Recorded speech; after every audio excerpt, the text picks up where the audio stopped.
This is my 2004 6.0 Powerstroke, and today we're going to be going over the boost gauge install. So I wanted to make a video on these glow shift boost gauges. I just picked this one up on Amazon for about 40 bucks, and then the casing for it was about 10. I was looking at videos and I couldn't really find one that was real descriptive, and I kind of had to figure a few things out. So over here, when you connect your boost line, I did mine to the map hose, and it's actually, if you've never messed with it before, it's actually covered in like a plastic, kind of like it's like this. It's covered in that, and it runs down in under this hose here. It goes down in under there. So I pulled it out when I cut it. I put it on top so it'd be easier to get to. And then I purchased the T-fitting and the hose clamps. That was another about 10 bucks.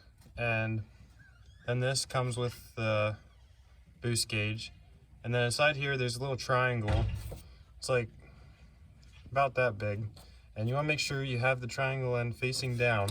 And then when you tighten this, that actually goes down into here and clamps onto this hose. Just give it a little tug when you're done. Make sure it's good and tight. You don't want any leaks or anything, so I used that. It's like water fitting tape. I forget what it's called. And then I ran my line up here on top. They said to zip tie it, but I just ran it up here, tucked it in under these. You can see here, there's little clips there. I tucked it under there. And then down here, I took a piece of electrical wire and I fed it through from the other side. It'd actually probably be better if you fed this through your firewall first, but I didn't do that. So I fed a piece of electrical wire down through firewall and up here, and then I took and I put electrical tape around it and pulled that down through.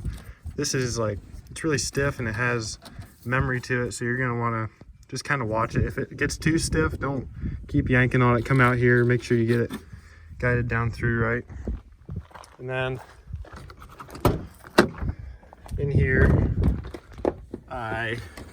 what comes to the firewall right there, I ran it up through here. I can actually take this off quick.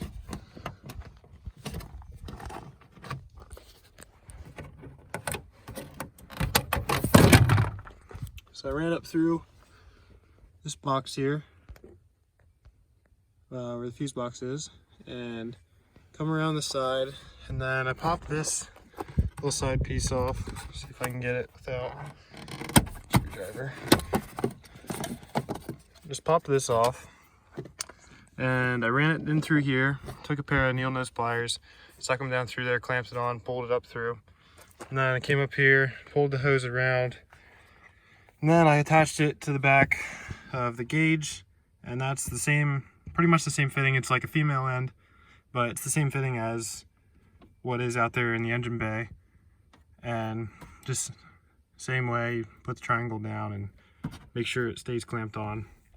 And then for my wires, they said about running it into the fuse box, but I'm just gonna run them into the light switch here, so when I turn my lights on, that's when it comes on. Then the dimmer switch, I'm gonna run the other wire into the dimmer switch. And so yeah, that's how I did it. I just wanted to clear a couple things up that I thought weren't really covered very well. But yeah, if you have any questions or any thoughts for me, just let me know in the comments.